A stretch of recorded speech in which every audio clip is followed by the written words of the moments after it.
Usually you are used to a 6 o'clock time. The biorhythm is used to 6 o'clock. Today we went to 5:30. Really want to know how much you change to adapt to the change. I think sometimes we do that. That's why we made 5:30. But in future we make sure we even start at 6 o'clock with IT at 5:15 so that you don't miss the program. I know members are trooping in one by one. They'll come and join us. In the meanwhile, I thought number of events are happening in MMA. I'll only tell about 2 events just to be in some more time so that people join on time. We have an event on the 19th of April. That is one day, full day seminar that's happening today. In fact, today we have another event happening parallelly at one at Osur, a relaunch of Osur chapter where Syed Kirmani, former cricketer, is addressing them. And then we have an event on 19th, full day seminar on reinvesting management education to shape leaders of tomorrow. We have over 150 management students will be attending this full day conclave tomorrow at MMA. Then we have on 21st, we have a talk on goal setting for high performance in consumer and behavior head and brand strategies along with Sangeeta Sumesh Sharma will be leading this conversation on 21st. Then 22nd, we have Read and Grow on Saturday 23rd. We have a full day seminar again on Data Protection Act, a compliance perspective. It's very important that Data Protection Act 21 puts quite a bit of onus on the compliance, and you lose as much as 4% of your turnover you have to pay in case there's a violation. Much more. I think it's a full day seminar. You have some outstanding speakers who will be sharing their insights. Please do come. It's an interesting full day seminar at MMA. Then on the Friday the 29th, we have MMA-KAS. We are doing collaboration with NHRD. Catalyze, power up your people's ecosystem. We have Krish Shankar. Dr. Krish Shankar is a global head of HR Infosys. He'll be coming here and talking to us. Coming to today's event, as I mentioned, it's always a privilege to collaborate with TiE and especially Akila and the president of TiE, CKR. CKR is again the president of MMA first, then he joined TiE, but notwithstanding that, they are well-wisher of MMA, and most of you here are common members. I think it's with the common objective and common members, I think we should do even together. It will benefit everybody. And the idea of MMA doing this is this program is taken live to large number of our members who are watching this program from different parts. We have 10 chapters located in India. The recent one which we started at Mahindra World City, Chengalpattu chapter, where we have average about 150 plus members in each of the chapters, and through them we reach out to quite a number of corporates. And coming to today's event, understanding the nuances of deep tech, and now I'll call upon the distinguished panelists for this evening to take their place on dais before we commence the program. Let me invite Mr. Lakshminarayanan, founder Emeritus of Cognizant, Chinnu Senthilkumar, managing partner of Exfinity, and Rohan M Ganapathy, CEO and CTO of Bellatrix Aerospace, and our own Mr. Gopal. He doesn't need any introduction, past president of MMA, and also core consumer member of the team from A to Z of Deeptech.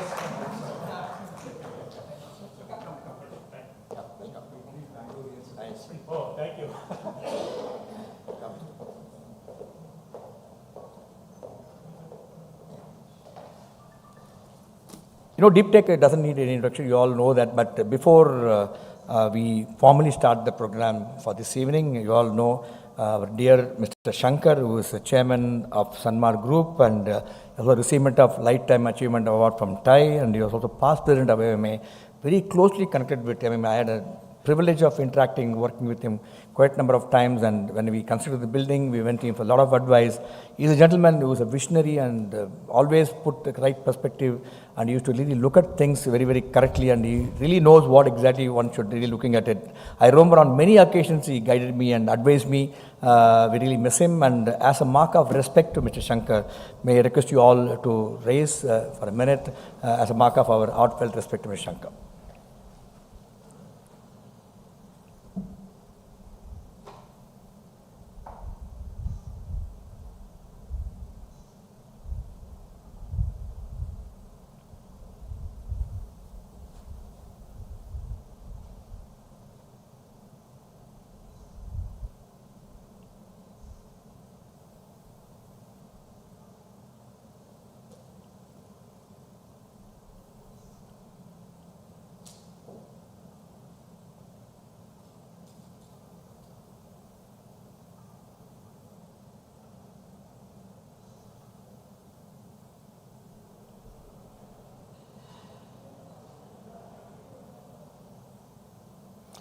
Thank you, ladies and gentlemen. Rest in peace, Mr. Shankar. We'll really terribly miss your guidance and valuable advice from time to time. Now, coming to today's event, understanding the nuances of deep technology, and when Mr. Gopal mentioned to us that we should be doing it, and but let me tell you, when Mr. Gopal says, I can never say no to him, because I want to share some input which many of you don't know, because when I was playing golf, Gopal is the one who picked up, come and do some work in MMA. You played enough golf. I think I joined MMA under his presidentship, and I can tell you, I learned everything about MMA during his presidentship on the first year. So good, so process-oriented, so much rules and regulations. It's always a pleasure to work under Mr. Gopal, and when he says, we don't even think, we'll just say yes, and that's the thing, what really now a culmination of collaboration between MMA and TiE. I'm quite sure it will continue for years to come, continue for months to come, and we will try and bring some outstanding events jointly, because the idea is to bring in some outstanding insights for the people who are common objectives to learn. And let me have the privilege of introducing Mr. Gopal. The event, the format for this event is I'll introduce Mr. Gopal. Gopal introduce the co-speakers, the co-panelists, and he'll lead the conversation with them. Thereafter, after the discussion, there will be a Q&A session, and we'll pass on the mic to you. Please ask your questions, and all the viewers watching the program live, as usual, if you have any questions, send it to our WhatsApp number, which is flashed on your screen, so that these questions will be collated and put up to the distinguished panelists to respond to all your questions. They agree to respond to all your questions. Please do send your questions, and let me have the privilege of introducing Mr. Gopal. Mr. Gopal retired as Managing Director of Chemplast Sanmar and Head of a Chemical Business of Sanmar Group in India. He is also, prior to that, he was a leadership role in chemicals. Gopal was responsible for 5 joint ventures in Sanmar Group of all sophisticated light engineering products, engine catering, oil, and much more, oil and gas and power, refinery, everything. Gopal also engineering degree from IIT Madras and also an MBA from IIM Ahmedabad. Gopal was a regional chairman of South India Chemical Council, and he was. And yes, well, it's there, I am waiting for this word to come. He was the past president of Madras Management Association, and he's also served on many national committees. Gopal, passionate about things, and he is now very active in TiE Chennai and IIT Madras alumni activities, including IIT Madras incubation cells and entrepreneurship activities. Over to Mr. Gopal to take it forward. Mr. Gopal.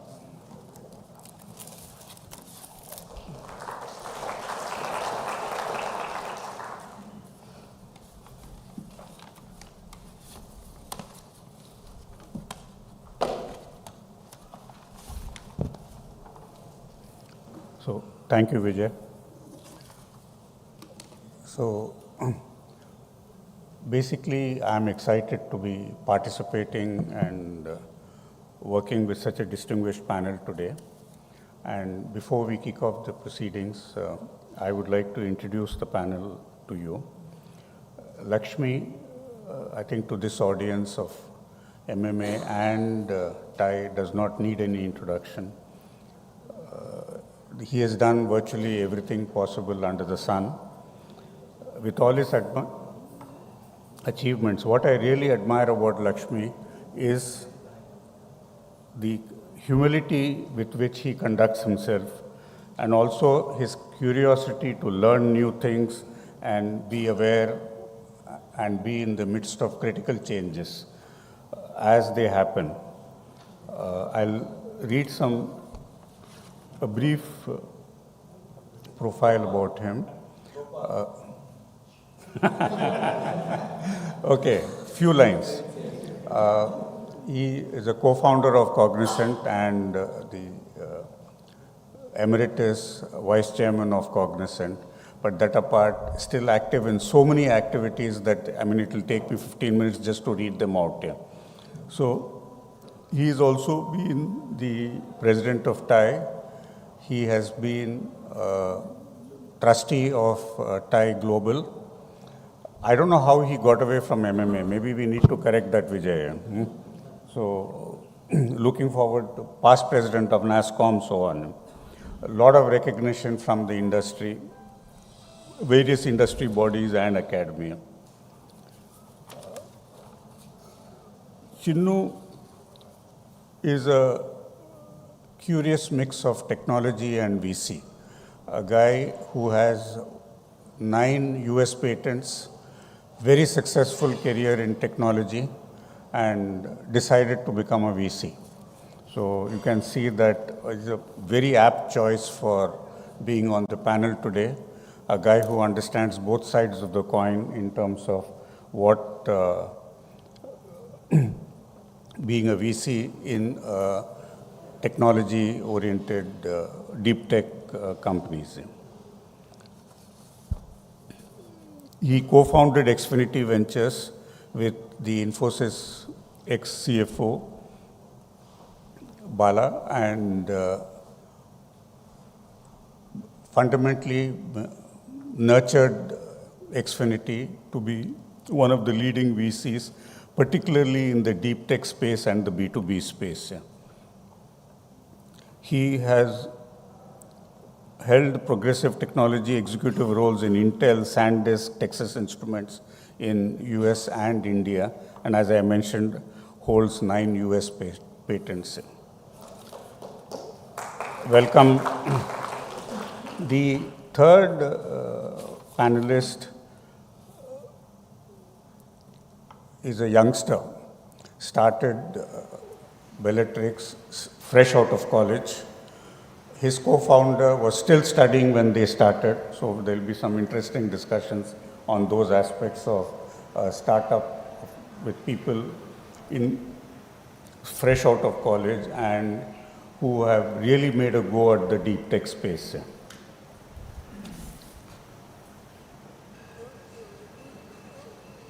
So he is the CEO and CTO of Bellatrix, a 2 times national award-winning Indian space tech company, an aeronautical engineer with specialization including electric propulsion, rocket propulsion, and space systems engineering. He has developed things which I don't understand, patented the microwave plasma thruster, an advanced type of electric propulsion system that runs on water as propellant and offers various advantages over existing technologies. Featured in Forbes 30 under 30 list for India and Asia in 2018, was selected the Club Young Leaders 2020 by the government of France and also listed on Deccan Herald Changemakers of 2020. So we have an interesting session today.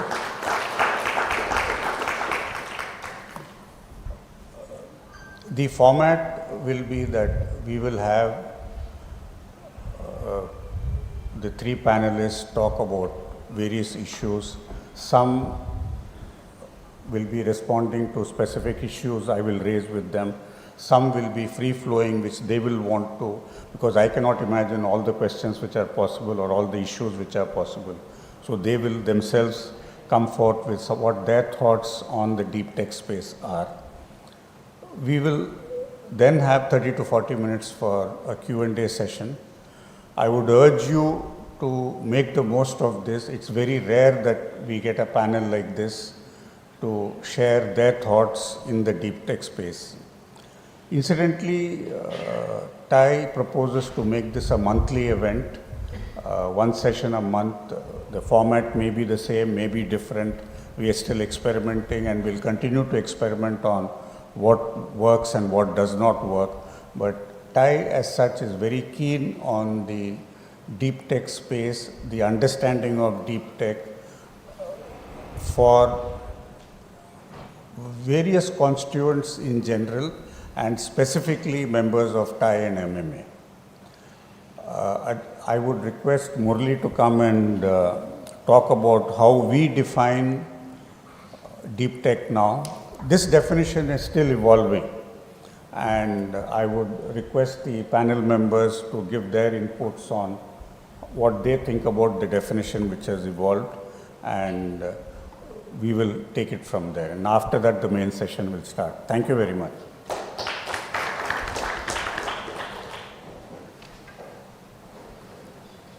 Good evening, everybody. Thank you, Gopal, and thank you to the August panel here. What I wanted to do is so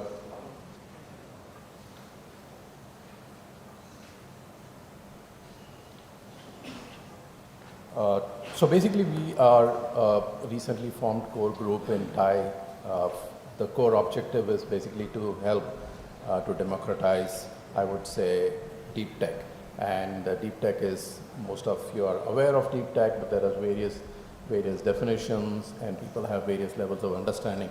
Our core idea is to ensure that we are able to work with the ecosystem, help startups, and also work with educational institutions to foster the deep tech growth in the country.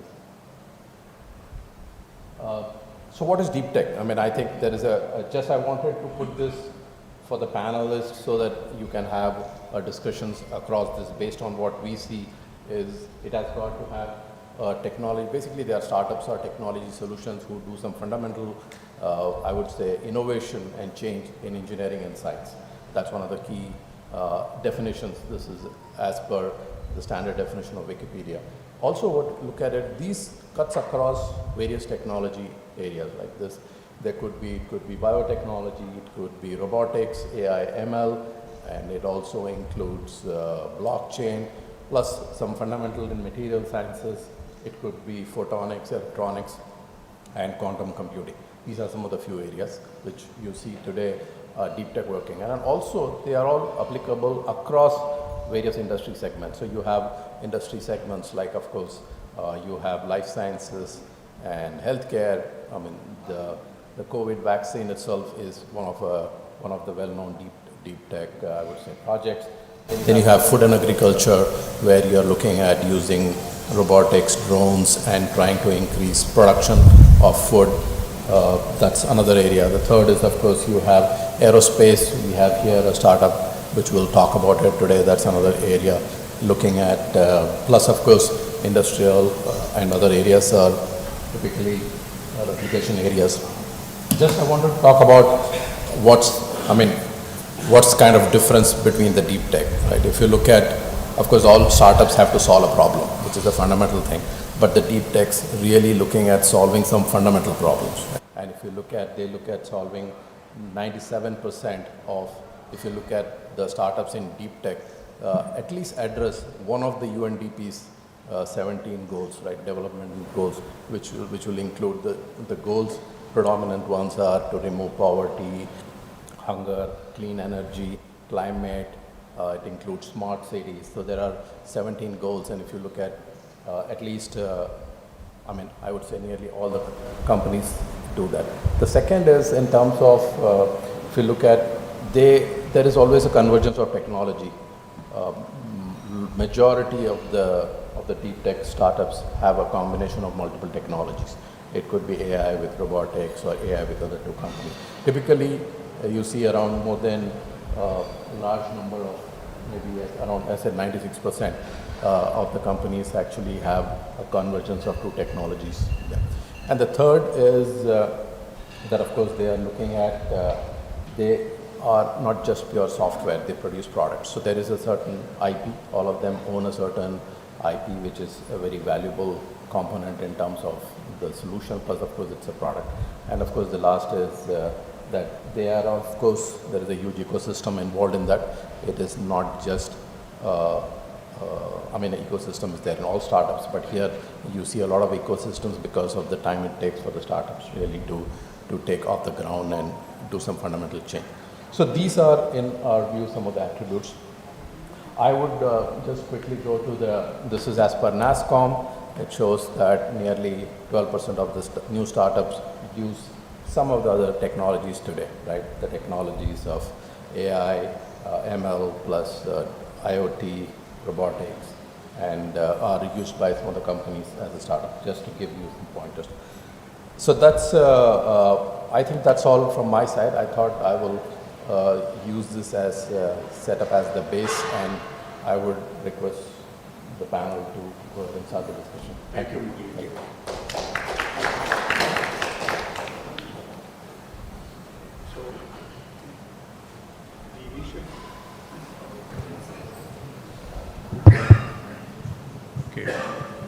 So the initial portion, if we can have this free-flowing from your thoughts, we can start with what you think about the deep tech space, the definition, as if you have any comments on that, and the initial comments you would like to make on the subject. And I'd request Lakshmi to start, followed by Chinnu, and then by Rohan, please.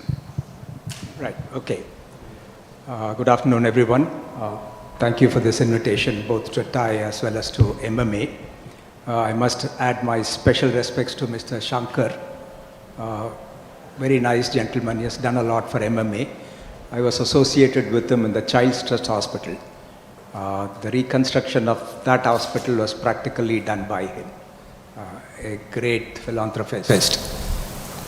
So I do want to pay my respects in this august audience.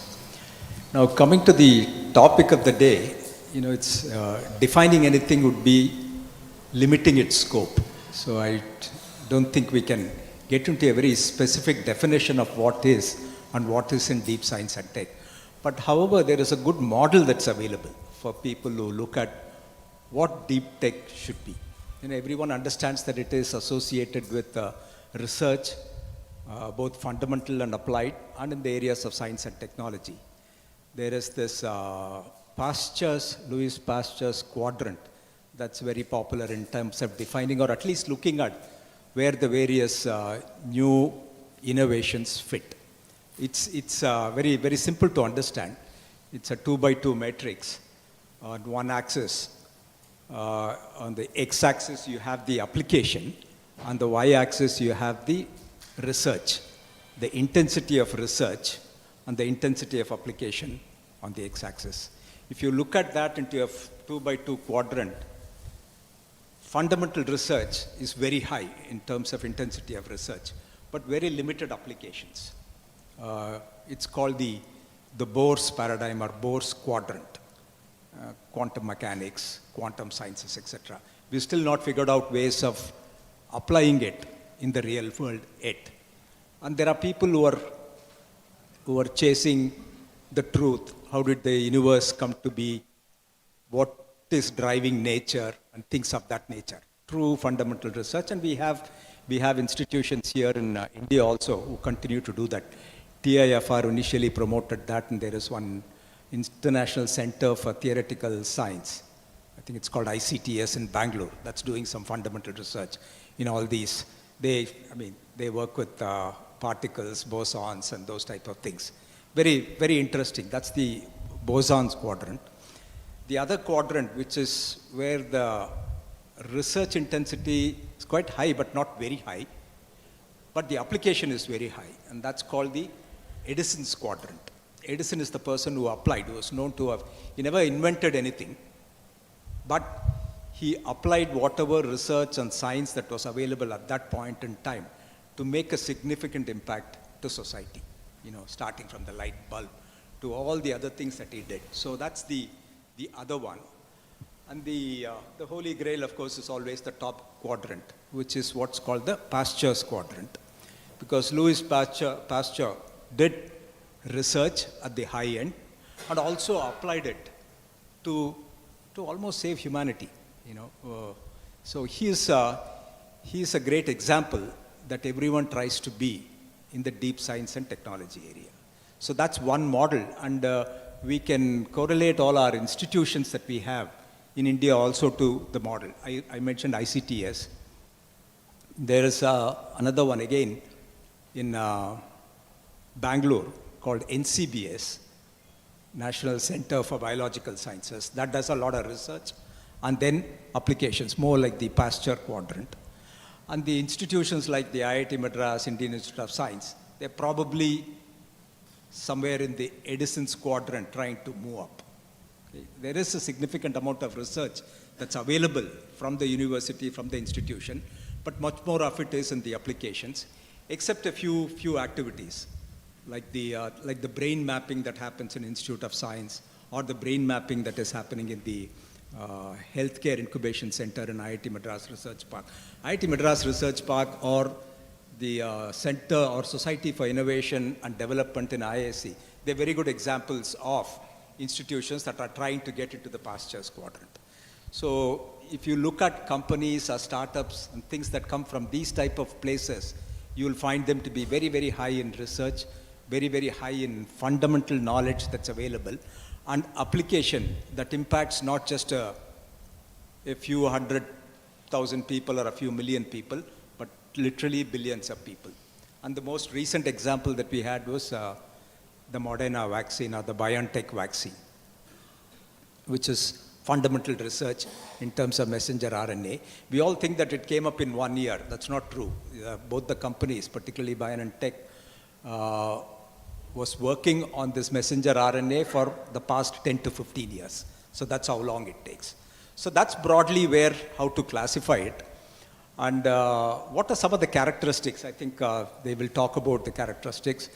It's typically felt that it is technology that is looking for a problem, or a solution that's looking for a problem. I think Murli just mentioned that, it has to be solution-oriented, it has to be a problem-oriented. We're still not there. Plenty of technology that's available, almost like, I think Professor Kamakoti referred to it as a hammer looking for a nail. That's the type of research that's happening in that area. And it's also felt that deep science and technology solutions or products will come from big companies. Normally we don't associate, or at least we didn't associate innovation with big companies. We said that big companies are highly process-oriented, they have a certain inertia that will prevent them from being agile, etc. But in the case of deep science and tech, it appears that many of the inventions that have come so far, they appear to have come from big corporations. But there are some newcomers who are challenging it. The reason why it is said that it has to come from, or it is coming from big companies, is it requires investment over a long period of time. It requires really patient capital. It's some companies, there are companies, I'm sure Chinnu will talk about that, Exfinity's philosophy. There's one fund that is started here in Chennai called Speciale Invest. So they have fund 1, 2, 3, very quick succession they want to launch these funds, primarily because they want to inject small doses of capital very frequently and periodically so that these companies can keep building it. So that's one typical characteristic, that they require a lot of money. Patient capital is required. It's not as though they require lots of money right at the beginning, but over a period of time. So there is a special characteristic as far as the investment in these type of companies are concerned. And as far as technology, etc., I think we will listen to the examples from them and then have a discussion around that. Thank you. Thank you. It's on, right? Good evening to all, and thanks for TiE and MMA for inviting me for this event. It's like a homecoming event for me, because I chatted with some of you and I studied in Chennai, like Namma Ooru, correct? So thanks for inviting, and when Akila called me, I immediately accepted, because I always love to come to Chennai actually. So I think it's pretty interesting, and I have been coming to Chennai for multiple occasions. When I was heading SanDisk India, I had come to IIT Chennai for campus interviews several times. I'm talking about late 2007-8 time frame. And in the last 4 or 5 years, I have been coming to meet several startups or be part of panel discussions in IIT Research Park. And we have 2 investments, a couple of investments. One is called Madstreet Den, which is incidentally founded by a PhD from IIT Madras alumni and PhD in US actually. And then second one called Hippo Video. We like to invest more companies. And coming back to what Vijay was talking about, deep tech, I think it's what Vijay has presented. It's broadly right. The themes what you talked about, computer vision, AR, biotech, and all those things, that broadly fits into today's definition of deep tech today actually, right? So I'm not going to add to it or delete to it actually, but I think only difference I would add, deep techs are mostly physical products, but I like to add a small nuanced difference there. See, I actually worked in Intel. I worked in transistor for first 10 years actually. I was a hardware engineer, and I worked in chip design and literally transistors, like I was crafting transistors. So in those days, I did not have too much of opinion about software people. I thought it's like what is there, software is very simple. But let me tell you, after 15, 20 years, my opinion changed drastically. The reason being is, if you look at today, any product you do, any disruption you bring, you should tie it to the software or platform ecosystem. That's what Steve Jobs has done, right? Because if you look at Apple ecosystem, all the individual components come from various parts of the world or various engineers. In fact, I would even take it to one step further. See, look at industrialized nations like Europe. Europe has been fantastic in individual innovations. But when it comes to bringing everything, US has excelled it actually, correct? So I think, the software, I would probably tweak the difference. I think anything you do in deep tech, please think of how you can bring it to the platform and scale it. Because then only your deep tech innovation has meaning to it actually. I'll elaborate more on that actually. The second thing, the definition of disruption is also interesting. I'll give more anecdotal, kind of experiences. See, I grew up in a very small village near Namakkal actually, right? So I think this is in late 70s and 80s. I used to see valve radios. I don't know how many of you know the valve radios, the radios which used to be Murphy radio, I think. So in my time frame, they were all fading. The transistors radios were coming actually. I have seen that in the 80s. Then I joined Intel, in Silicon Valley in early 90s. I have seen, chips coming up with so many megahertz and everything, right? Then I worked in SanDisk, which had come up with memory, which completely disrupted from hard disk to SSD, what you're seeing actually. So when I say disruption, that's what it means. It's not only innovation, but it has to appear in scale. I think that's what Lakshmi was talking about it actually. It has to come and make a difference in the mankind actually. So that's what I have seen, right? From valve radio to transistors. Then I have seen memories, how it evolved. In fact, when I was working in Intel, I used to work in a memory chip, which used to be like 4 megabit flash memory, okay?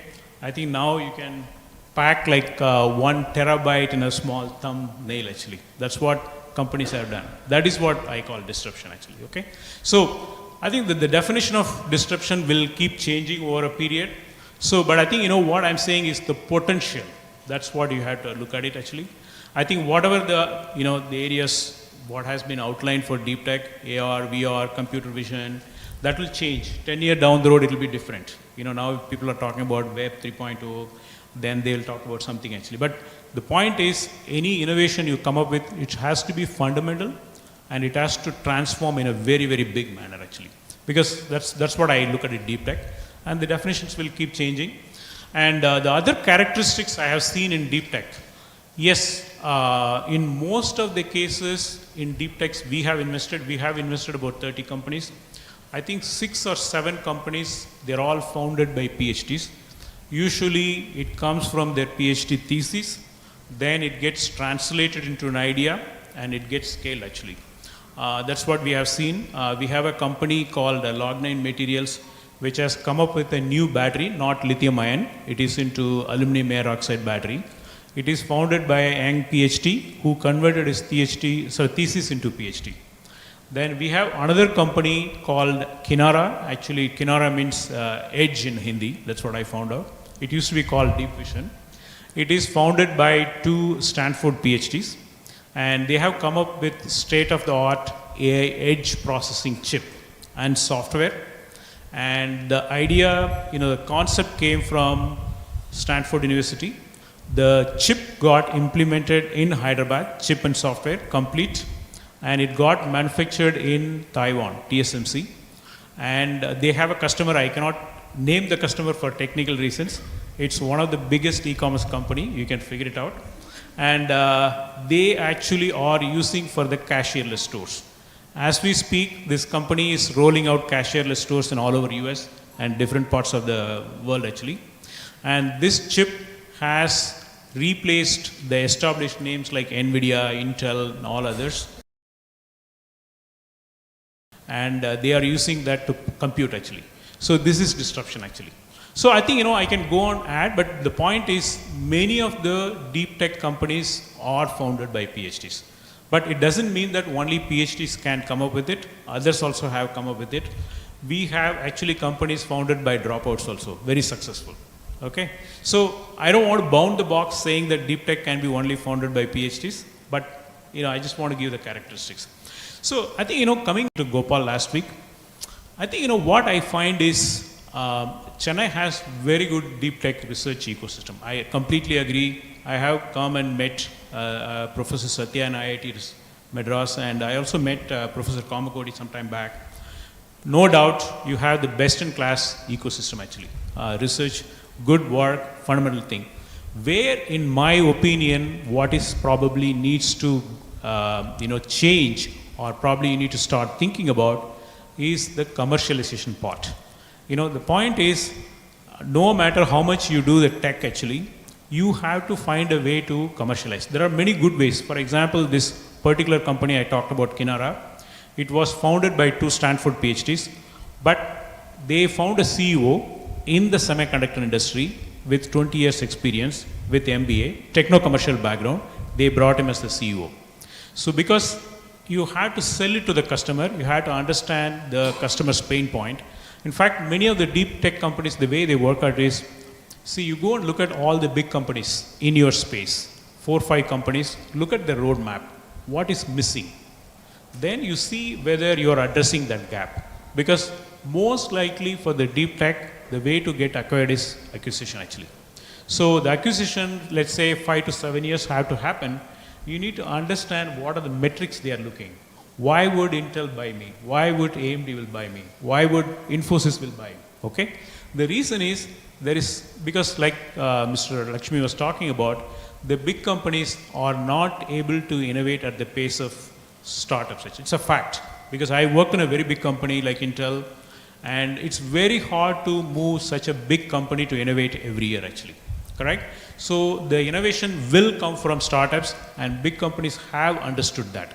In fact, most of the big companies, they started actually setting up corporate venture funds because they want to come and invest with deep tech entrepreneurs in Chennai, Bangalore, Hyderabad, like that. Because they know that this is the way to keep innovating, and at one point, they want to basically acquire the company. This is a way for them to look at what is happening in the market. Because it's big companies, it's very hard to come up with a product because there are a lot of bureaucracy and other things are involved actually. So the way forward, I can clearly say, see, about 25 years back, Intel had Intel Capital. But today, if you look at any big companies, they have a venture arm. This is for this reason actually. So I think, this is what going to happen. But what I suggest, you look at what they are looking. If Micron is looking at something 5 to 7 years down the road, do you fit into that? At the end of the day, you have to have a sketchy idea who is going to buy you. I think if you had to look at it actually. You had to come up with a technology, I do agree with that, but you have to see who is your customer, why would they buy it, why would they buy your product.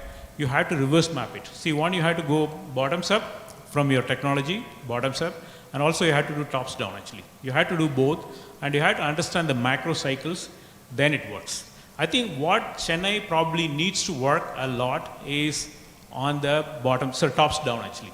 Who would buy you? Why would they buy you? Who is looking at that? What is the competition actually? And what is missing? I think if you figure it out, I think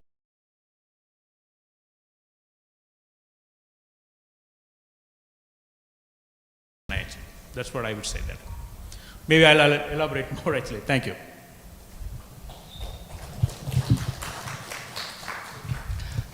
Good evening, everyone. Thank you for having me, TiE and MMA. I'd like to keep it a little short. How do you define deep tech? Before I define deep tech, one thing, what advantage we have is, see, as youngsters, we have the risk taste. If you ask me how, because they have proved something which is possible. Lakshmi sir, how difficult was it to do something when there was license Raj? I don't know, youngsters today wouldn't even heard of those terms. So it's really easy for us these days. So that's why you have that risk-taking appetite, learning, by standing on the shoulders of giants, as we would call. I am truly humbled. Now, if you ask me what's deep tech, it's a different definition. Turning science fiction into reality is what I would call, coming from space background. We attack problems differently. You have to, so that's the real meaning of disruption here. So in 2014, we launched the first satellite to Mars. We became successful in the first go. So, and you had PM Modi proudly telling that it costs us less than the Hollywood movie Gravity, and per kilometer cost was like 7 rupees per kilometer, cheaper than an auto. So what we thought is, okay, there's a storyline there. How can we disrupt this further? So we went to PM and ISRO and said, we can go to Mars in 1 paisa per kilometer, not 7 rupees. Let's come down to 1 paisa. So that you call is a disruption. You're actually going into a field where there is no market, but you see that there is potential. So that's how the idea of starting a business came around. So there is huge potential, untapped potential, but there is no market. So you always have the risk of, this they say first mover advantage. I would say first mover risk, because there's a lot of weight you have to carry. So being the first space startup in the country, we had to face this. But it pays at the end. Now today I'm happy to say, looking at us, there are 68 space-focused companies in India. We are not that old. 2015 is when we set up. But yeah, just small general knowledge. The word software itself was coined for Neil Armstrong's moon landing, Apollo moon landing, because their lander couldn't be remotely controlled from the Earth, because light takes a few milliseconds to reach the moon. So you can't do automated landing. So the first codes were actually written for space application. So it's the only area where, it's a beautiful field. It's an amalgamation of every subject. If you go to ISRO, it's not made of aerospace engineers. It's made of computer science engineers and mechanical engineers. Disruption for us is taking everything from every department and putting together and coming up with a solution. That's what we do, and potential is big. As I say, gold is available underneath the ocean. Why don't we mine it? The cost of mining is more than the value of gold. Similarly, now we are talking about climate change, right? It's real, it is real, and we are still class 0 in the human evolution, the Kardashev scale. That means we are dependent on the natural resources for our survival, right? So we will run out of natural resources. The next option is go to the moon and mine. Don't go to the asteroids. The moon is rich. It's a barren land, but it's rich in titanium, iron, aluminum, whatever you want. Even the future nuclear fuel called helium-3. But what stops you from going and getting it is the transportation cost. So 90% is there. So that's what we are trying to solve. So we said we have an engine which runs on water as a fuel. So you just reduce it. Water is available on the moon as well. So don't carry your return fuel. So you get everything in situ resource utilization. So we saw the potential, but we wanted to also disrupt. This a way to look at deep tech. And coming back to Indian perspective, the biggest problem is people don't believe. So we also have to do something called as technical feasibility study. So you also have to educate your investors and bring them into confidence to put money. Because as you all know, I think Mr. Gopal will explain this further, the gestation period is a little longer. So you need a little higher capital than any other industry. That being said, I think let's discuss further.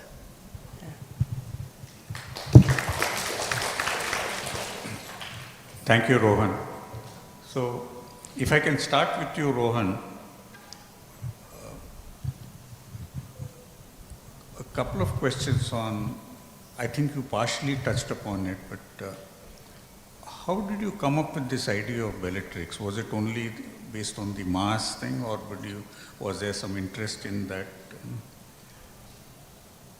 And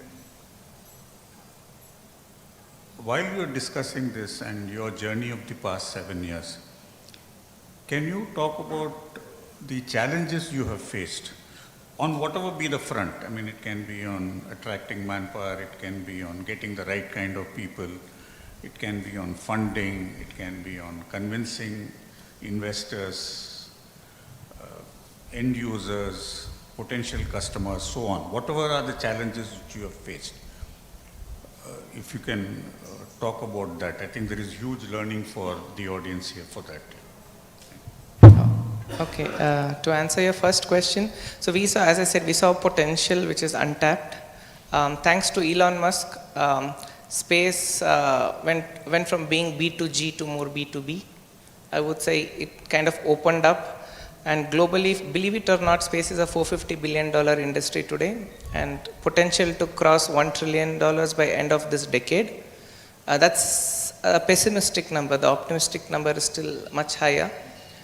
And the world is such small space today, thanks to space technology. We are all connected, so close. So, but it's still expensive to go there. Per kilogram, if you want to put anything to space, per kilogram still costs somewhere around $40,000 per kg. With 1 kg, you will not send up anything. A satellite normally weighs, a good satellite, not a student satellite, it would weigh somewhere in the order of 1 ton, 1,000 kilograms. So imagine the cost which is required to send a satellite to space. And then you had Elon Musk answer this question by reusing the rocket. So a rocket is as complex as an airplane. An airplane can't fail because we are traveling there. Our life is very important. That level of reliability is also needed for a rocket because you're putting a very expensive hardware to space, right? It can't fail. But what we do, we end up throwing all the stages back in the ocean. It's expendable in nature. So if you and I travel from Delhi to Chennai, and as soon as we land, we throw away the aeroplane, none of us would be able to afford air travel. Similar to space. So he answered that question by reusing the stages, which I'm sure all of you are aware of. So this was an eye-opener. So it kind of opened up a Pandora's box. What else can be done? What else can be done? So we came to know that the satellites carry very little payload, even if they weigh 5 tons. Out of 5 tons, just 200 kg is the payload, and it's the payload which gives you return on investment. So why does it weigh 5 tons? Because to go from low Earth orbit to 36,000 kilometers, it needs fuel to go there. So we said, okay, let's solve this problem. We'll give an so just as in Earth, you have this EV revolution going on. Even in space, we would say we are electrifying space. So the electric propulsion doesn't need so much of fuel. So say from 2,000 kgs, we only need 180 kilograms of water to go from point A to point B. So that's the idea with which we started Bellatrix. Then coming to your next question, things were not easy, as I said, because ISRO didn't want to, they were not very open to private industry coming up in an area where they are the king, to be very truthful. So in US, basically what happened was that transition took place in the early 2000s. Here, that was still not the case, but we had a solution which they wanted. So that's how they ended up becoming our first customer. Another problem with investors was you might have a good technology coming. Deep tech is not just about tech, it's also about regulations, right? There's no space policy in India. Globally, you do anything in space, it's always dual use. I launch a rocket, it goes to orbit. I tweak the software, it can land in Pakistan. So it falls into the dual use category.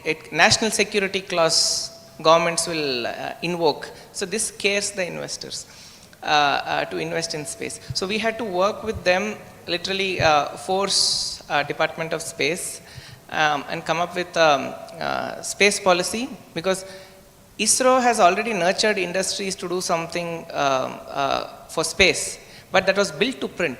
So it's not something like you can do your own product to go into space. So we have not reached that maturity. So that's the shift which we wanted to do. And then now you see the change happening. PM proudly announcing that in the $450 billion market, India being a leader in space, because ISRO is very well respected. They're very good. Shouldn't India have its own piece of the cake? So you see that change happening. Another change, what we found it difficult was, US is a very strange country. I don't know, from a software it's different, but for space it's very different.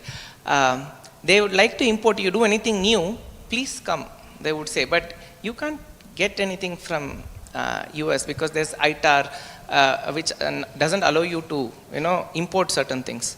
So there is something called as the Missile Technology Control Regime. So India was not yet a signatory to that elite body. So 2017, we had to push, of course, there were other industries also pushing for it. India became a signatory to MTCR, through which now you can actually sell dual-use technologies to US and other friendly countries. So this opened up a very big door for people looking at innovation which can happen at a lesser capital. So you see a lot of funds like Boeing and all coming and looking in India to see what solutions in space they can offer. So this was a challenge. And then opening up to investors, asking them to look at space, also add space and aerospace into one of their deep tech portfolios. So these were very turbulent times, I would say, which we started fundraising in 2015. We completed the fundraising in 2019. So it took a lot of time, but you had people, team. How did you survive during this period? So yes, we again had to tackle the problem differently, make customers pay. So we made ISRO DRDO buy from us, so that kind of sustained the team. So but now we wanted to expand further. You need venture capital to go out of India. So we are the first startup also to kind of get a VC, space-focused VC investment in the country. So now we are 50 plus people. Of course, we do a host of other things. I don't have time to explain what we do, but you're all welcome to Bangalore, to IASC to see what we do. Yeah, it's been a very learning journey for us. You pivoted a couple of years back and took an association with Skyroot. So can you talk about that, what led to the pivot and why that pivot happened? Okay. As you're aware, Skyroot or Agnikul in Chennai, they are launch vehicle companies, just like Elon Musk. They also want to build rockets, but rockets can only put satellite into one orbit, and your space is a very big space, I would say. So point A to point B is a couple of thousands of kilometers, not few hundreds. So for example, many of the satellites, if you see today, thanks to electronics and miniaturization, they're getting smaller and smaller. But the rocket is still big. So for you to fly as a secondary passenger, you need to wait for 3-4 years. So what we said is, we have a good efficient engine. We are building something called as a space taxi or Ola Uber in space. What we do is, we take say 10 of you want to go to 10 different orbits. Basically how you do it today is, you book 10 different dedicated rocket launches to go to that space. So what we do is, we take all of you on top of our space taxi, let the rocket leave us wherever the primary passenger want to go. And from there, we drop you at your location. And at the same time, after dropping you, we also go do space sweeping. Call it a space debris is a major issue these days. So we also go clean the space and deorbit. So Skyroot has this launch vehicle solution. It's also good collaboration. So just like Chinnu was mentioning, building an ecosystem. So we have a solution there, and now we partnered so that they take us to orbit, and from orbit we do the rest. So that's how it happened. I think it's a good partnership. Yeah. So Lakshmi and Chinnu, if I can request you to talk about what do you look for in a deep tech when you want to invest? What are the criteria? And at what stage do you do it? I mean, do you do it at seed stage when it's just an idea? Or do you do it when there is a minimum viable product? Or you get in later, earlier? What are your thought process in that? No, I mean, continuing on the aspect of space, that's very relevant. Again, going back to that, my Bohr quadrant and the pasture quadrant, the big picture there is, again, thanks to Elon Musk, who keeps dreaming and sharing his dreams. He says, we don't know if we are the only planet with life in the system, in the big intergalactic system. And maybe there were other planets with organisms that died, that collapsed. Maybe it is due to climate change that they didn't tackle. How do I know such a thing didn't happen? How do I prepare myself? How do I facilitate intergalactic travel? How do I facilitate colonizing some other planet, etc.? So these are big things that he's thinking about. Someday in the future it might happen. That requires a lot of fundamental research that has to happen. You know, what is that basic boson particle? How did the universe come to get created? And then gradually things transition. So it's a whole, you know, decade-long progression that has to happen, but eventually it is likely to happen. And some of the building blocks that we are building are these type of companies, which is facilitating travel. Let's go out and explore. Why do we have to always travel from here? Isn't there a platform that we can build in space? Space, weightlessness is not very far. International Space Station is something that we can observe every evening. If you are at that this thing, it's 100 kilometers from the surface of the Earth. That's about it. If we can build a platform and launch vehicles from there, that's not going to cost a lot of fuel. So these are newer ideas that are coming about. And these are applications. These are the Edison quadrant type, because the laws are known. The Kepler's laws, the Newton's laws, those laws are known.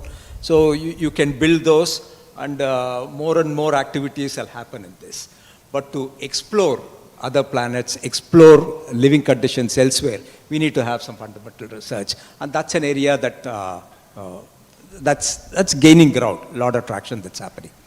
What do we look for in people? People who have these, who have these, to put it frankly, crazy ideas. They say, why is it that such a thing is not happening? Why is it that we cannot have an Arbes or Sumit type of a company in space clearing up all the space debris? We are leaving so much there. What does it take for me to do it? So it's that kind of thinking. I mean, there are companies that are looking at it. There are in Bangalore, IIS, again, Digantra is a company. So this is, their plan is first identify, then clean it up, etc. So we look at those type of companies. In fact, Digantra is a great example because Chennai Angels interacted with them a lot. We agreed to invest in that company. I forget the name of the person, maybe Shankar or Reggie might remember that person.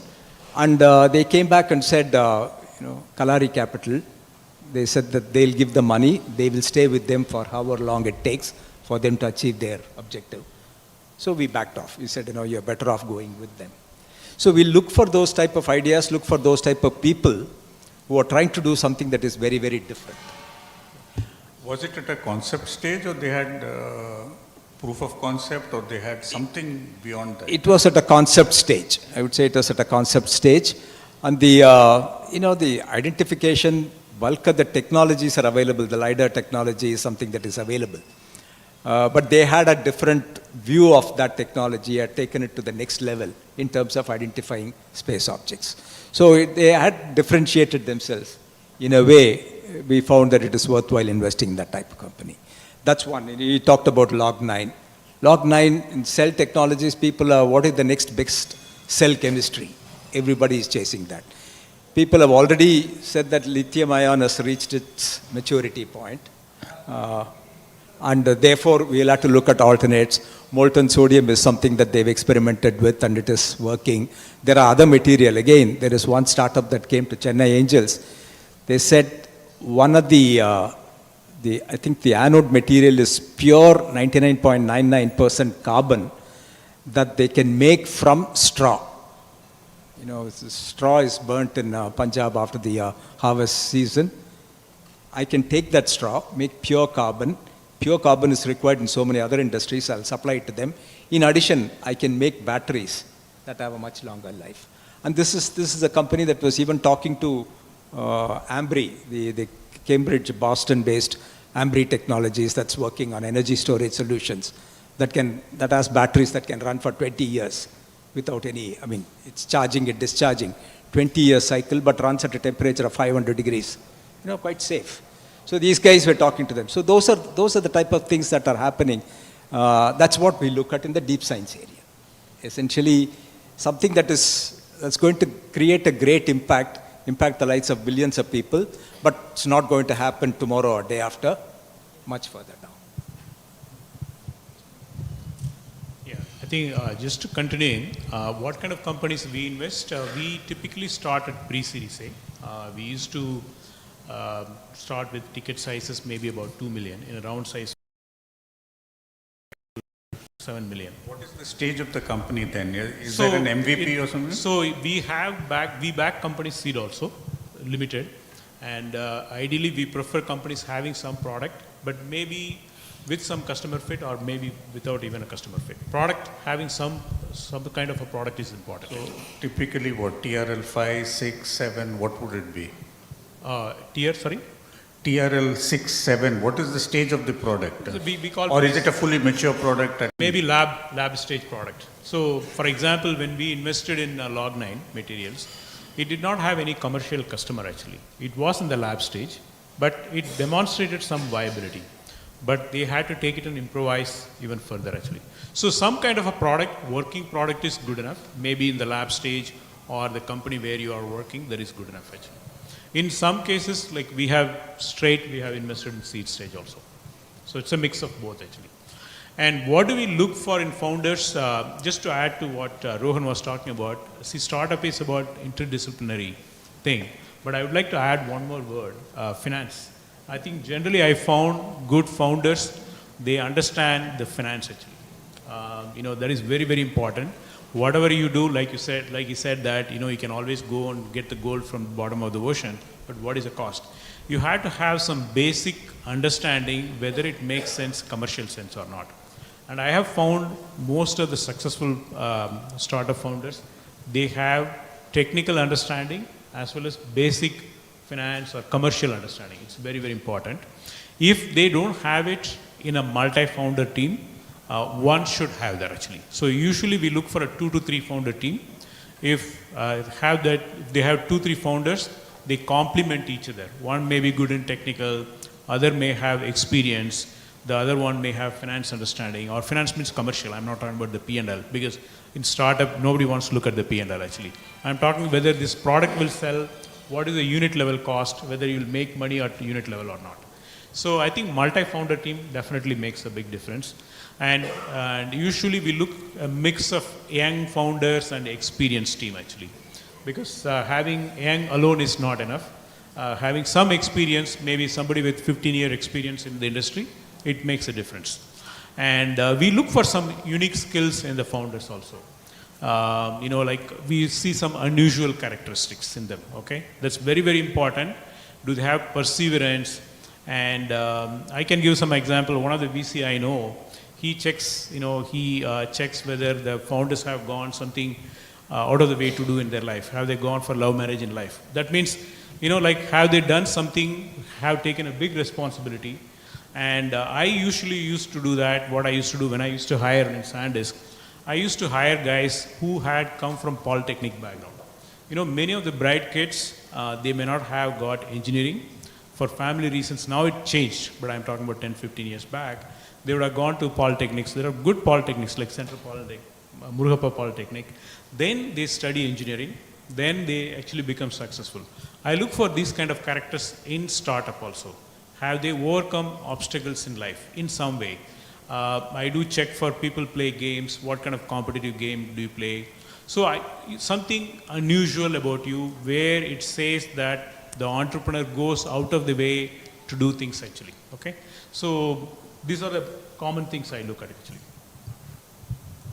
So if you are doing it at a stage where the product is not ready, and typically in deep tech, for even to get the prototype or the minimum viable product, it's going to take a lot of money, it's going to take a lot of time. So one is, it's a leap of faith that this founding team will do it.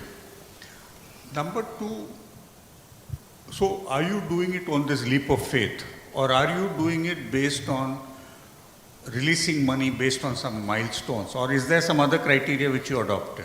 So actually, the founders make big difference. Sometimes, like I mentioned about this company called Kinara, they did not have any product, but the founding team demonstrated that they can execute. And true to their words, they got the chip right in the first cut, which is very rare in industry.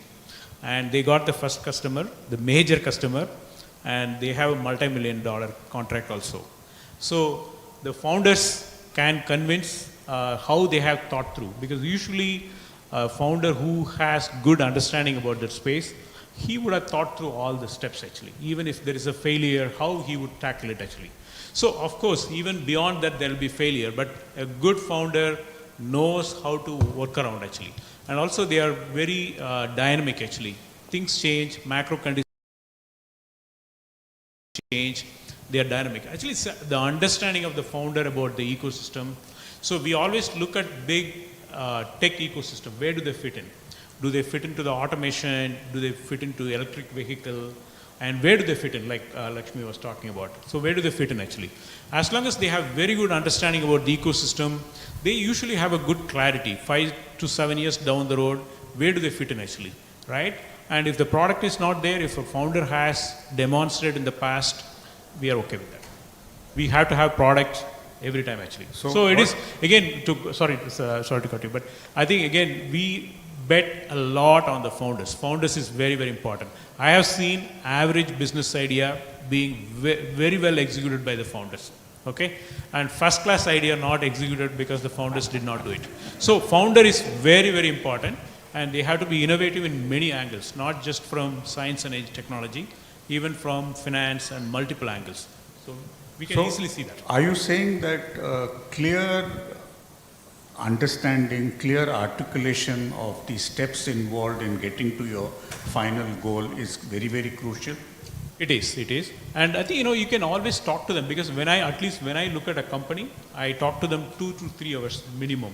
So when you talk to them, you can easily see if a founder worked on that area for 2 years, he would have thought through, he would have talked to the stakeholders, he would have read about it, he would have been informed about what's the development, global developments. You can easily make out whether he'll be able to cross the river when it comes to that. So would you agree with this, Lakshmi? Yeah, absolutely. I mean, the founders are the most important, the key ingredient. There are so many pitches that we listen to, we hear, some of them in even the digital transformation space, what for the purpose of discussion today can be considered as old technology, e-commerce, e-learning, etc. They come up with big plans, great ideas, the financials. If you go back and check whether they fulfilled the promises that they made at the time of investment, I would think that about 80 to 90% of the companies would not have. Many of them would have pivoted because of market conditions, etc., etc. So as a result, what they represent in terms of financial performance is something that at least I don't pay too much attention to. But the founders, their quality, their passion, their desire to succeed, that is extremely important. If you have that, if you can identify that, you bet on them. For example, Bellatrix, if you ask him what is the revenue 5 or 6 years down the line, I don't think he'll be able to answer that question. He may be able to answer that question, but I can bet 100% that it will not be right. So you're betting on some individuals, on some technology, and something that is going to lead to something else. I mean, look at this metaverse in a short span of time. It's just been announced. But the number of new companies that have come in that space, exploiting AI, ML, blockchain, there is a blockchain platform that's available for you to build whatever application that you want to do. Decentralized finance, which is based on blockchain technology. If you want to build some applications there is some Luxo, a company that is providing the platform for that. If you want to play games, of course, in the metaverse, there are plenty of games that are available there. If you want to be I think we are talking about one of the influence people to buy certain products, there is a virtual supermodel that is available in metaverse, and so you follow that model, you get influenced into buying products that particular model. It's a virtual model, no physical this thing that is available. There is one company called Octi.com that does, that helps you build applications quicker. So once that fundamental technology is understood, application comes out really fast. Again, Edison's example, how many inventions that he has done? Boom, boom, boom, one after the other. But that fundamental, this thing has to be captured, that should be available. And these people, the entrepreneurs, the young entrepreneurs understand that, and they're able to apply it. So Rohan, with 2 leading investors sitting by your side, let me ask you a provocative question. do investors understand what is deep tech?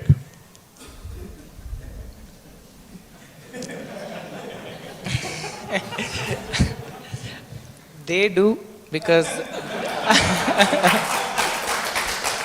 But no, they have been, no, see, we also do, see, just like how VCs do background study, it's a fact, a background study of the founders and the company, founders also do a background study of the investors because they are the ones who they want to work with.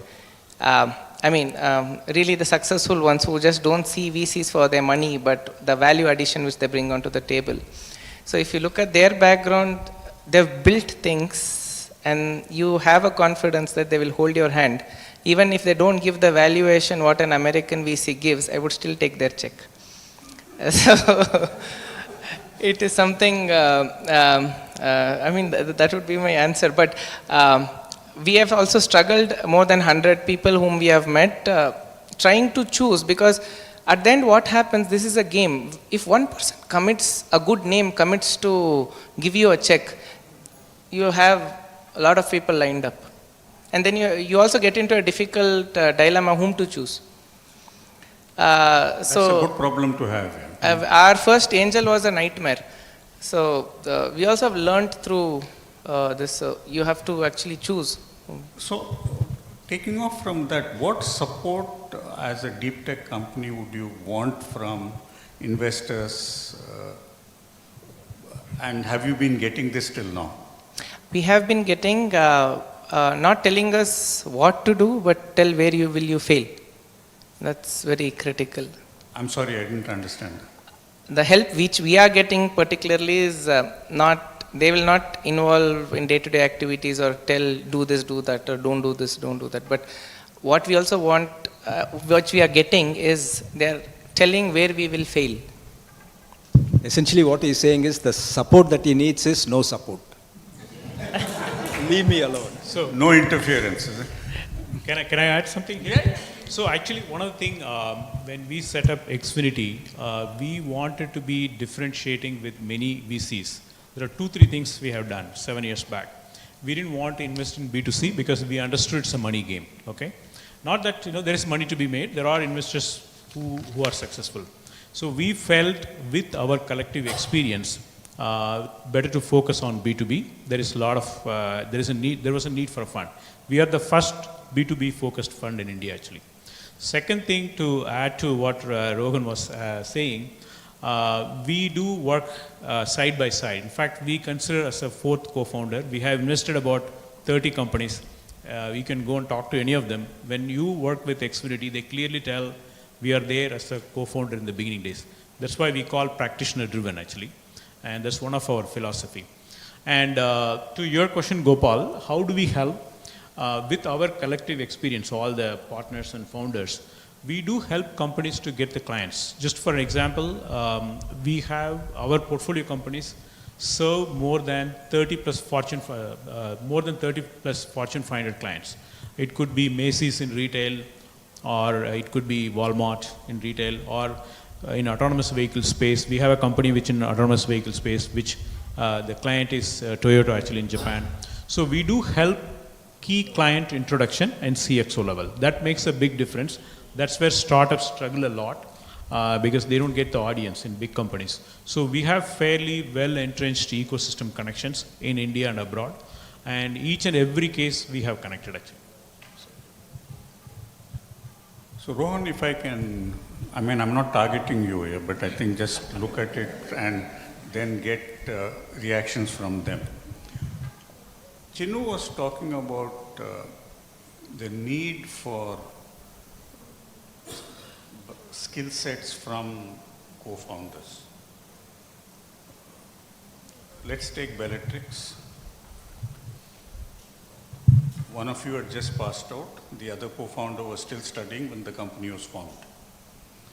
Both are techies. Just a correction. I was still studying. He was still in 12th. Okay. So, you guys did not have any domain knowledge on the subject. You guys did not have anybody supposedly with BD or supposedly with finance. So, what was the confidence you had in going out with this really genuinely deep tech kind of a company? And where did you pick up these skill sets? Where did you pick up the domain knowledge as you went along? Or do you feel you still need it? How have you convinced your investors till now?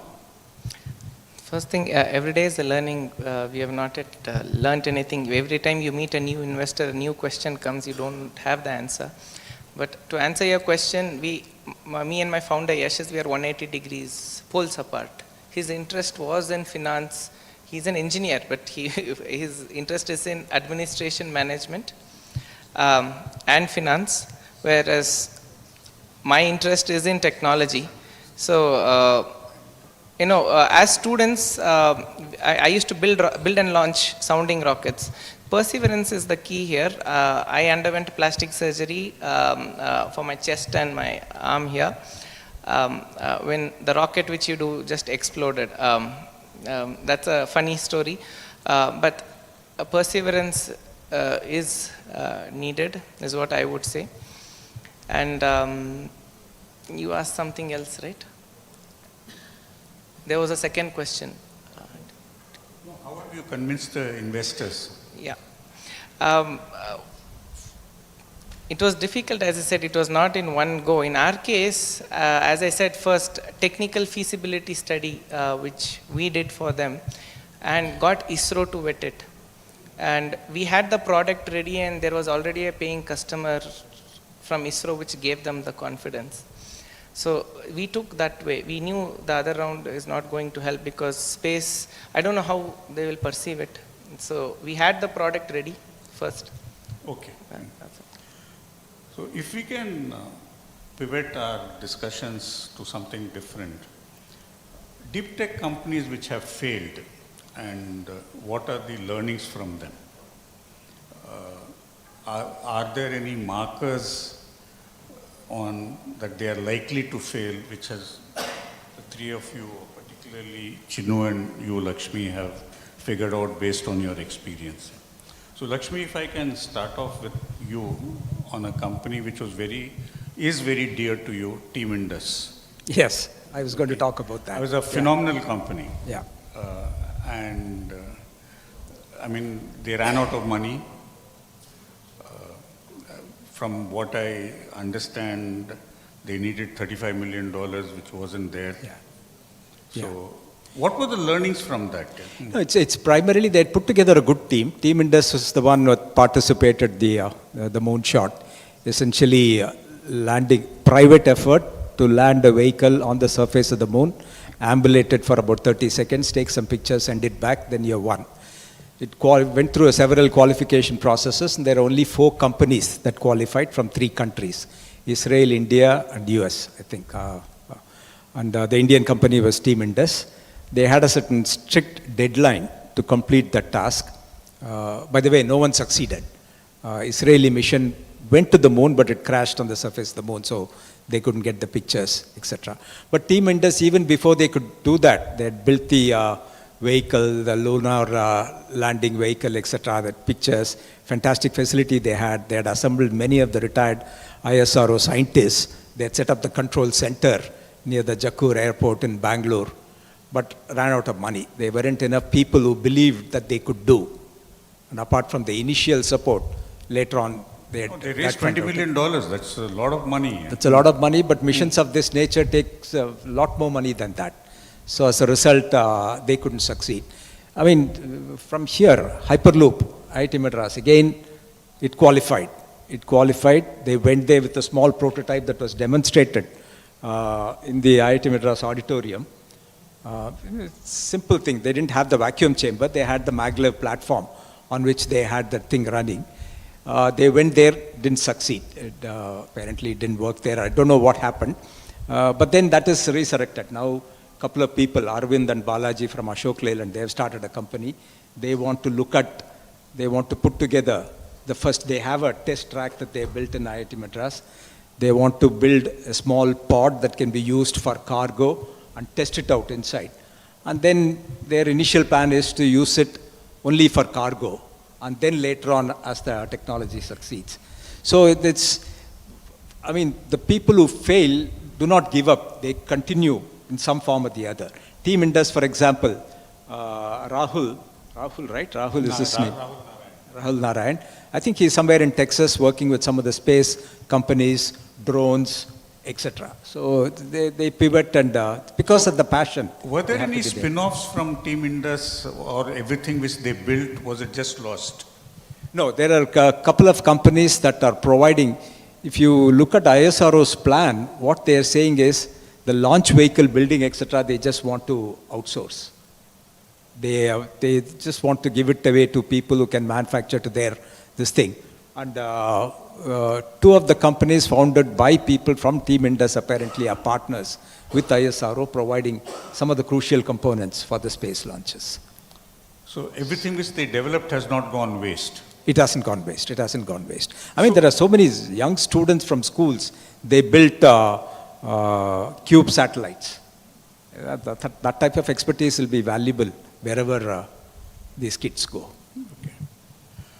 Chinnu, you have any experience of? Sure. Actually, I'll talk about the ones which did not do well. But before that, I like to talk about interesting experiences. So, though I I look for domain understanding, we have a classic case started by 3 co-founders. None of them had experience. In fact, they were dropouts when we invested. They actually belied all the expectations. And very recently, they got $100 million funding round from SoftBank.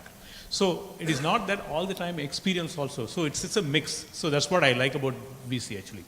You know, like I have also seen cases where serial entrepreneurs, where they succeeded in the past, they did not do well in the second or third startups. So it is a combination of many things. So that's why, there is no one size fits all here actually. So each and every case we look at differently actually. And so I thought I should explain, because not that all the time experience wins actually. If that being the case, Elon Musk actually has demonstrated the Tesla could be done in Silicon Valley, which had no auto ecosystem. Whereas Detroit was talking about, they were talking about this year, I have a petrol engine which is going to give 20 miles per hour. Next year it is going to do 22 miles per hour. Whereas Elon Musk came and told that, look guys, I don't want to do any more petrol cars, diesel cars. I'm going to come up with EV, and he had no experience. And by the way, having no experience also can be an advantage many times, because because if you have experience, you always tend to think in the same manner what you had experienced, right? So I think it's a mix of everything, right? But I think at the end of the day, what I bet on the founders, the guts, that's what matters actually, correct? The ones which have guts, they can overcome all kind of obstacles. You can never imagine. I never imagined these 3 kids. I shouldn't be calling kids actually.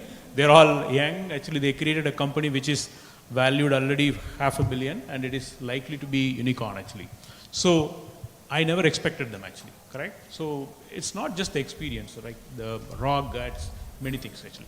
So I think coming to the failures, especially in the enterprise technology, you need to understand the cycle. Again, that's why I keep telling that you have to look forward. Where do you fit in yourself in a big tech? Are you fitting in the computer vision, or fitting into the AR VR game?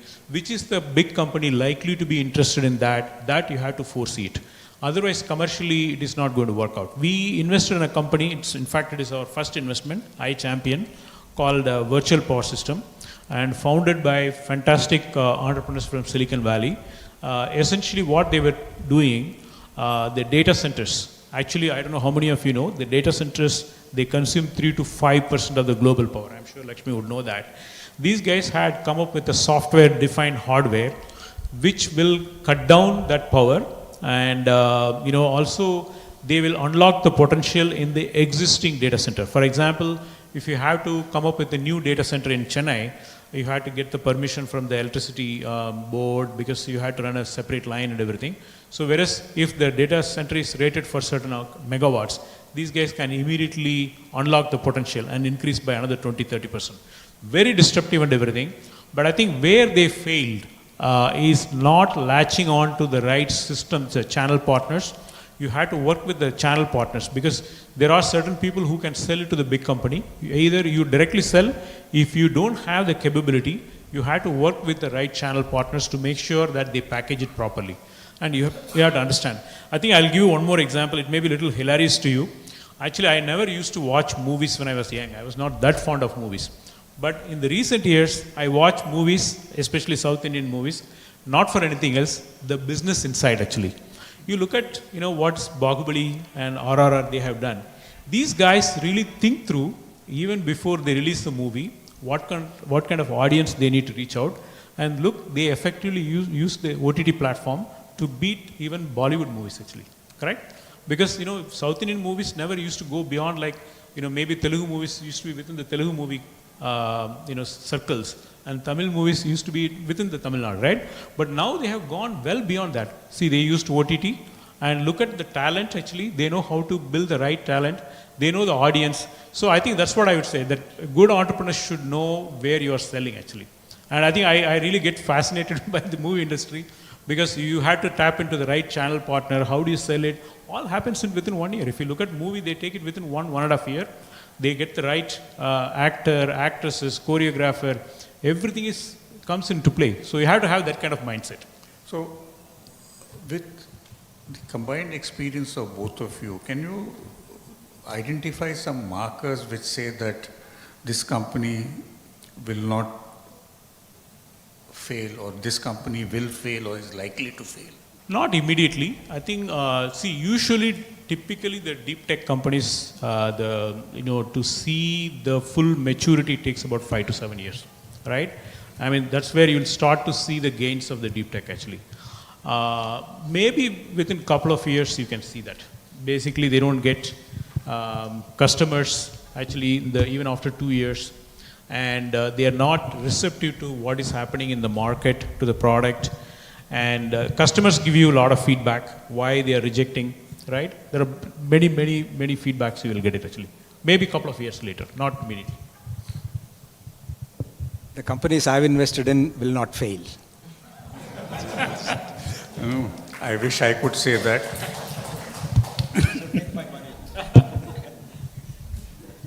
Okay. Is there anything? Just to add to this, one thing which we have learned is it's a good lesson. Coming from an academic family, my mom said, "Abachar appa per kedugaral." Basically, when we get into entrepreneurship, but being humble is something which is taught to you by entrepreneurship. Your ego comes down. So any founders who you find humble really will scale well. They will scale up pretty well, because they know they don't put their eggs in different baskets, and a mistake which a lot of companies, founders do end up doing. If they're successful in one, immediately companies 1 year old do multiple products. It doesn't work. That's something which we have learned not to do. There's your answer, Gopal. Which will succeed and which will not. Before we open it up for question answers, is there anything you guys would like to add? Anything which we have not covered in the discussions which you think are crucial for understanding the nuances of deep tech?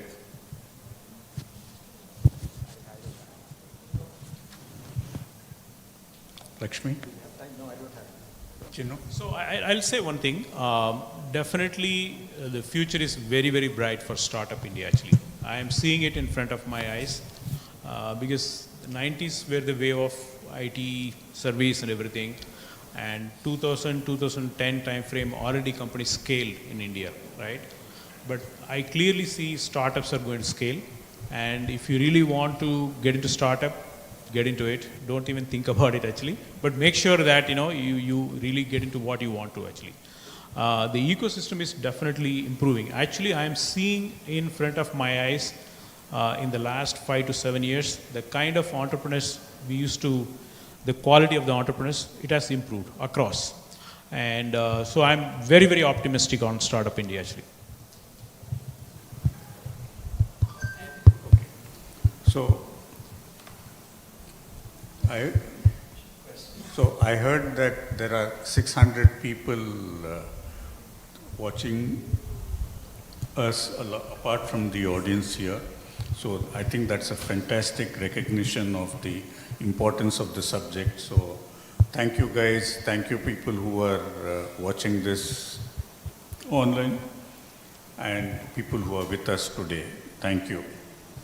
Now, what I would request you is if you can keep your questions brief and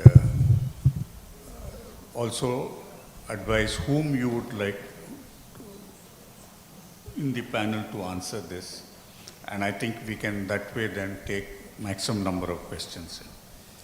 So Gopi, as the chair for the special interest group on deep tech, I think you have the honor of the first question. Yeah, thanks Gopal, fantastic session.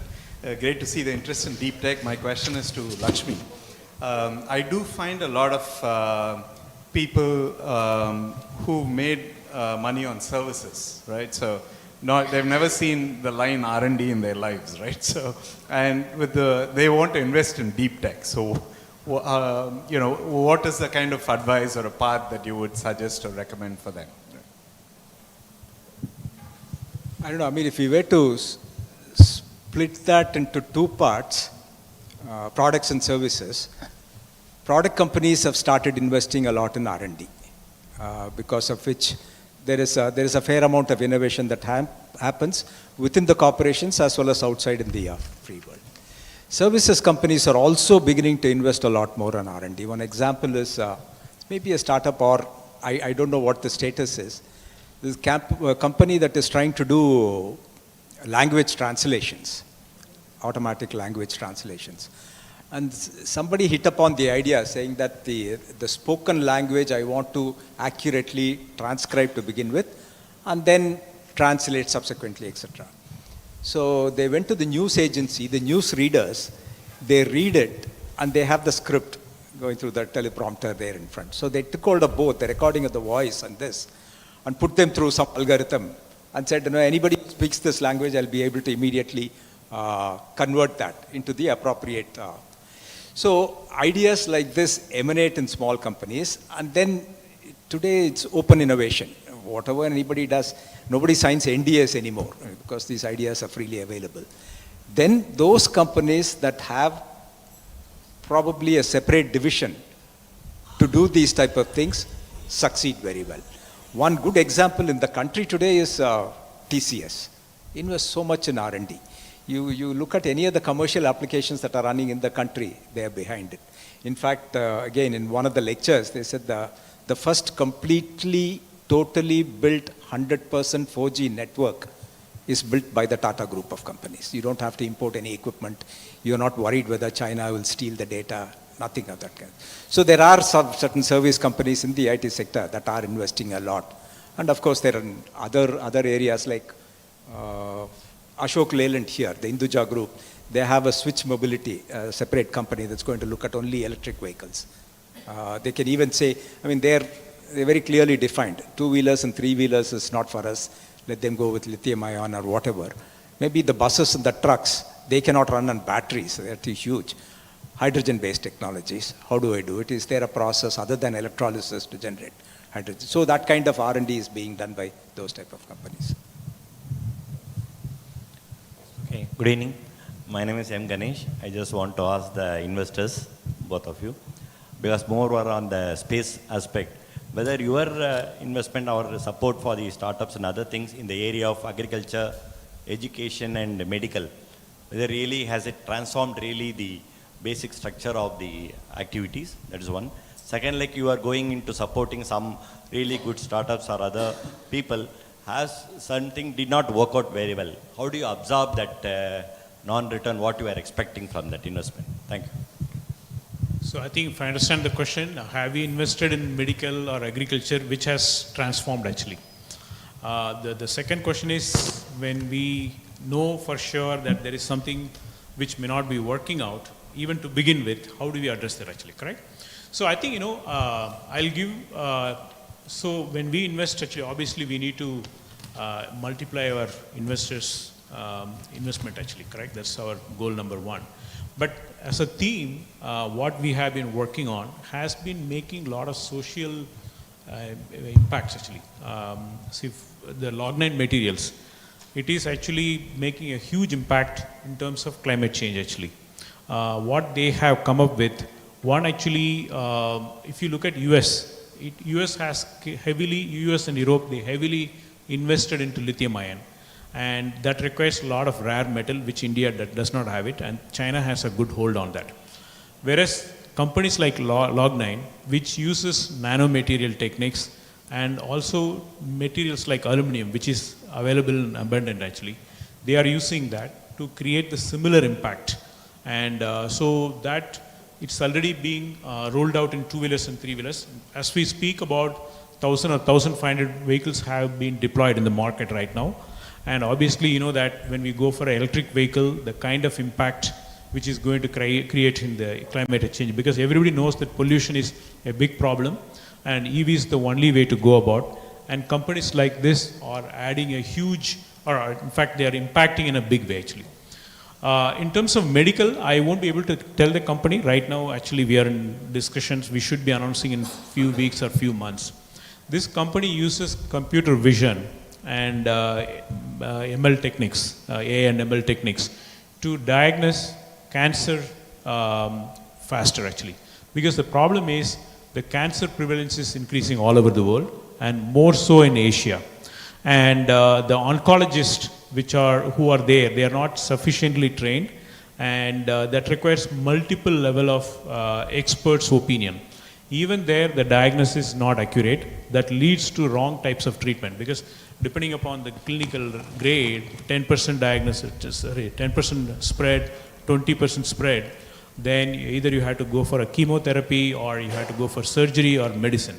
So if you don't diagnose properly, that itself leads to wrong type of treatment, which can be very, very fatal.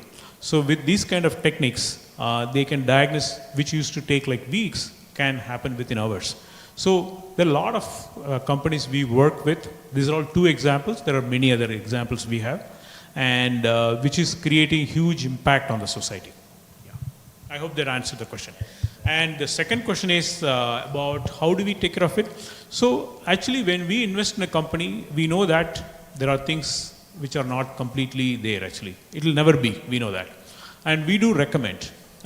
These are the type of people we do like you to see, bring it to the table.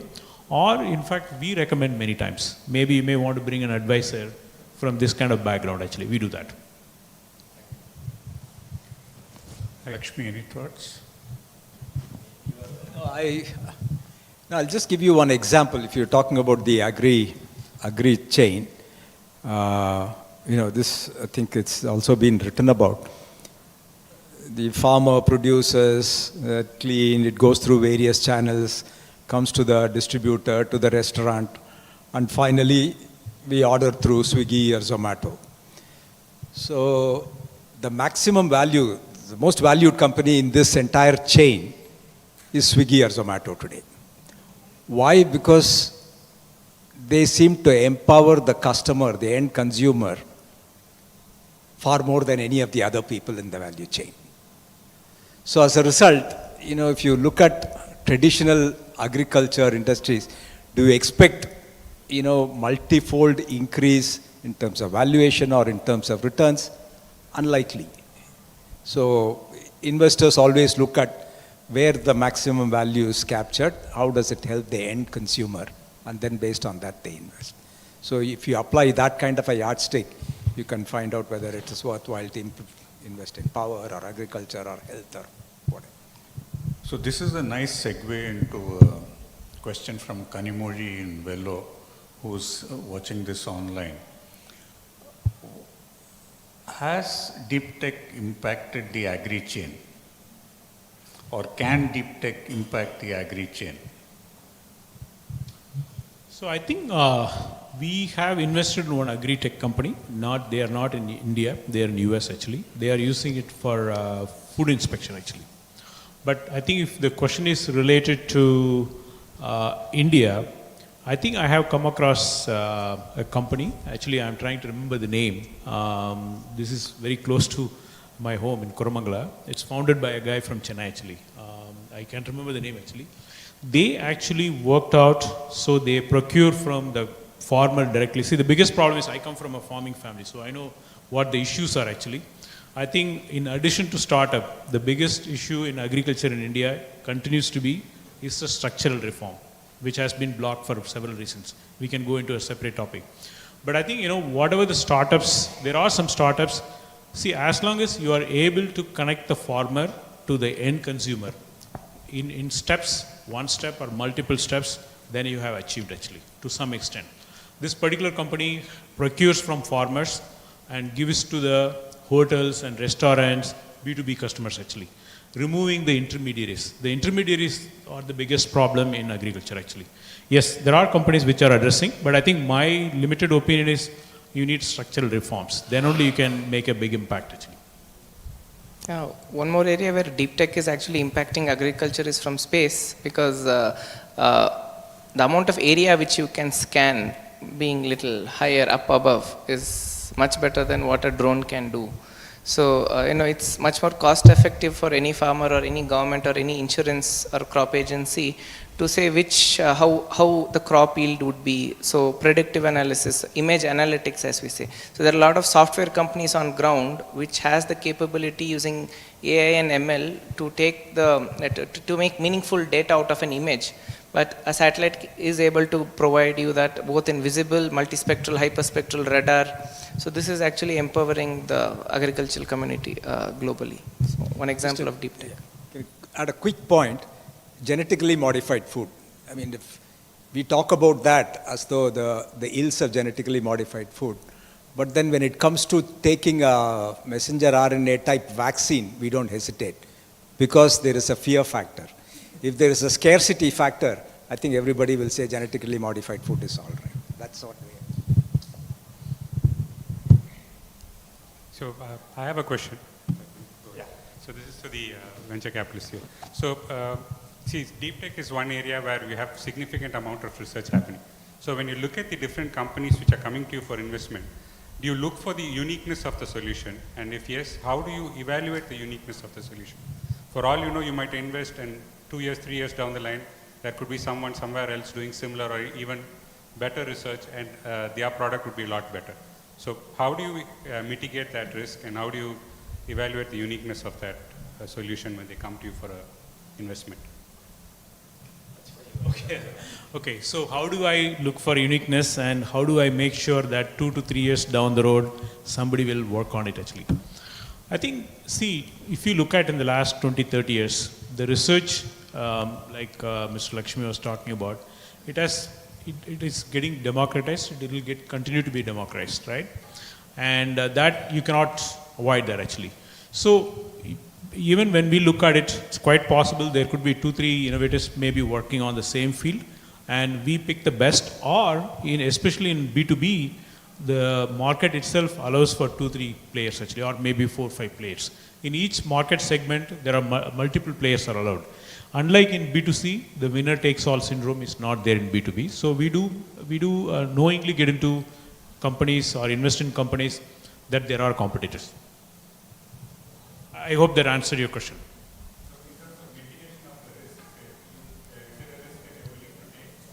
Yeah. We see, as long as we know that the market entertains 2, 3 players in that market, as long as this addresses a differentiated play within among these 2, 3 players, then we are willing to take the risk.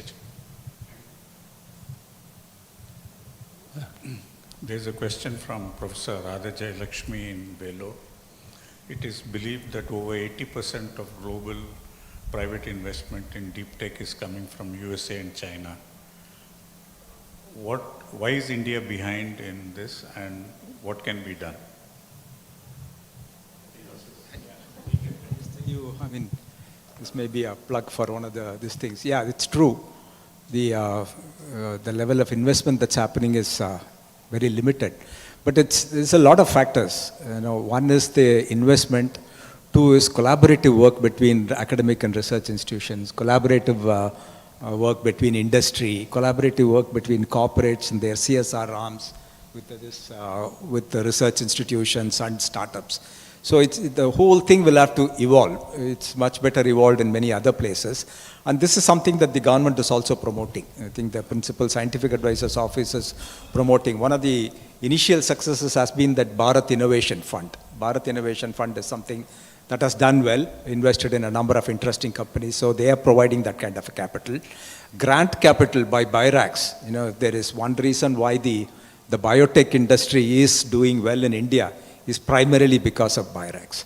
And finally, that the government is putting together a platform called the Manthan platform. Hopefully they'll launch it soon, where it brings industry, research institutions, CSRs, NGOs, individuals to come together where problems or challenges are posed, and they'll pick up those challenges and work on it and come up with a solution that can be implemented. Something like the IDEX program for defense.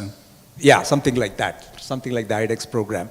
But it's a lot more, they already have something like 20,000 entities that have registered in this platform on the trial. And once it is launched, hopefully in the month of July, August, they're working on it. The contract has been given to NSC IT for developing it.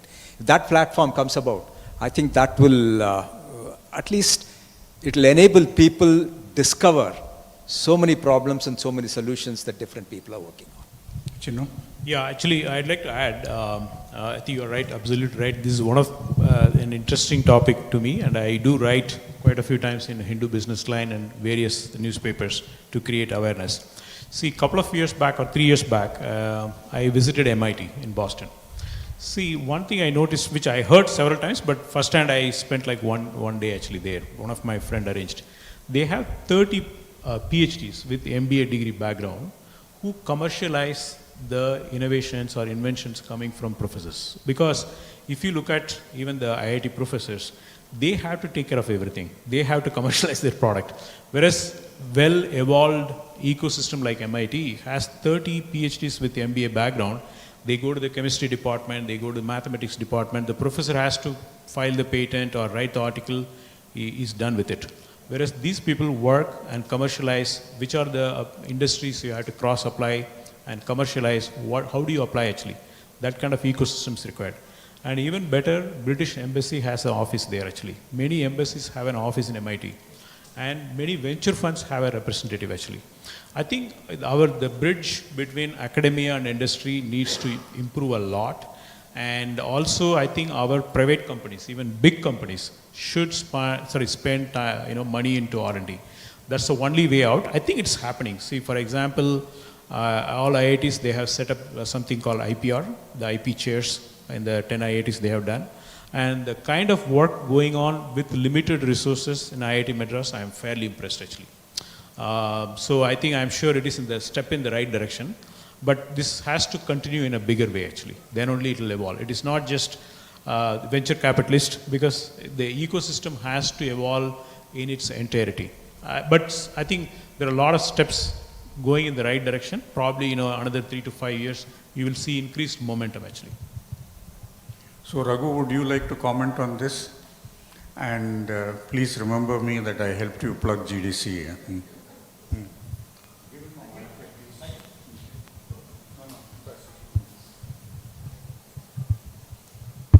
So, just for introduction, my name is Raghutam Rao. I run a center at IIT Madras called the Gopal Krishnan Deshpande Center. So, Chinnu, it actually does exactly what you said. What we do is, we have 600 incubators in this country, but they don't come within 2 years or 3 years of the labs. So, we have 600 faculty in IIT Madras, for example. I mean, an equal number in IIT Bombay. So I'm not singling out any such institute. But very few of them actually commercialize. So many of them are trained to teach and research. We grew up, Gopal and I, and many of us grew up in an era where they were teaching shops. They've become research shops now. The last 10 years, 15 years, they've started to bring, I've seen Rohan's work in his lab, fantastic kind of work. So IISc is also another stellar institute. So why don't professors do this? And this is the question that you're asking. I think there are many reasons here. There are many reasons. The incentive is not right? The funding is there. There's more money than you need actually. Money is not the problem. But there are barriers that prevent people from commercializing. So you don't need to make faculty entrepreneurs. You need to make them entrepreneurial. You need to get them to encourage the Rohans of the world to do this. And I think that generation, as he actually said in his opening comment, we are as youngsters willing to take that risk. And I think that's what centers like us are doing. So 600 incubators are they're having a broken supply chain. And I think building this bridge, crossing the valley of death, right? You asked a question, how did you fund? You asked him, how did you survive for 5 years? I think that's a question that needs to get asked. So governments need to fund that. And in the last 10, 15 years in the US, there has been a revolution with the National Science Foundation. We are trying to replicate that in India. So I think hopefully we'll get there. So thanks Gopal for plugging. Yes, please remove me.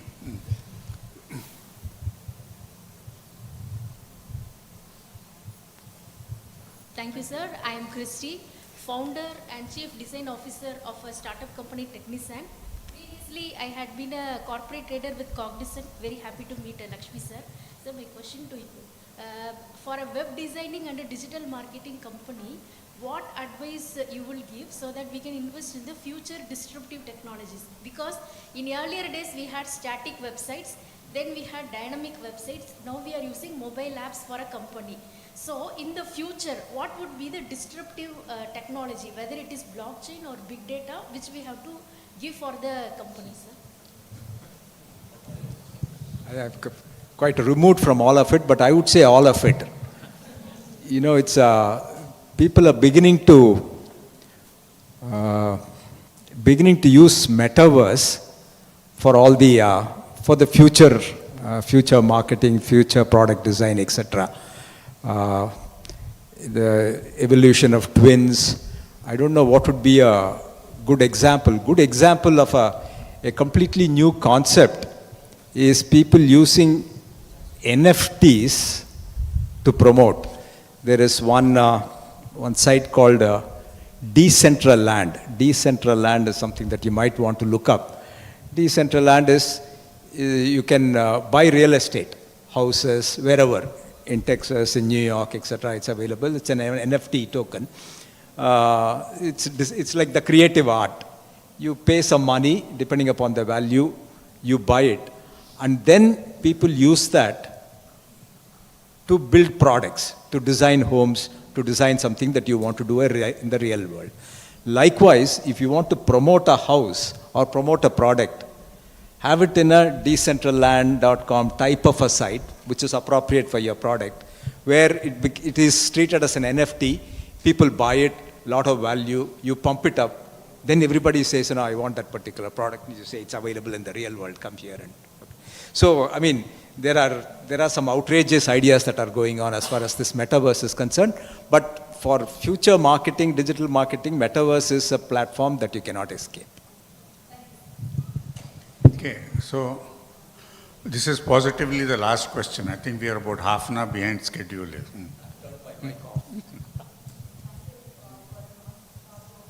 My question is to Rohan.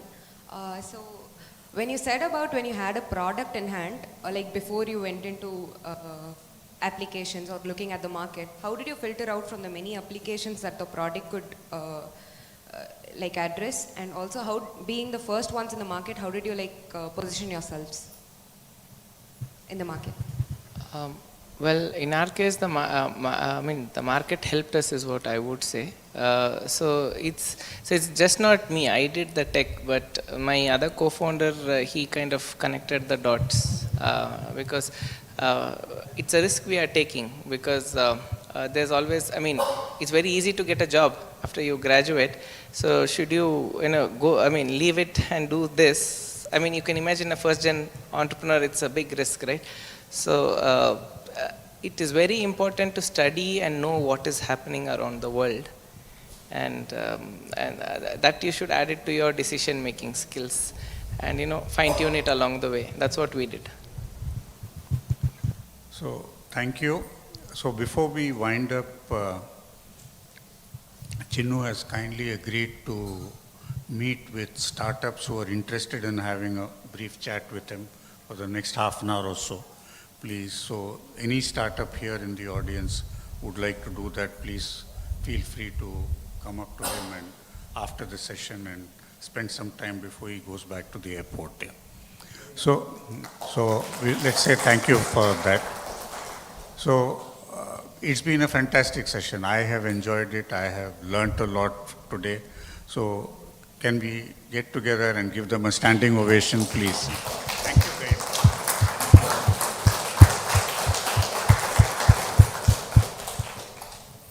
So, Thank you, Mr. Gopal. Akhil, I would like to join me on stage, please. We will present a memento on behalf of MMA and TiE. Thank you, gentlemen, for watching this program, all the viewers watching live. Thanks so much. If any of your colleagues, friends missed, not to worry. It's available, already uploaded on YouTube and webinar. They can watch it, and we'll also share the articles in the mandate as soon as possible.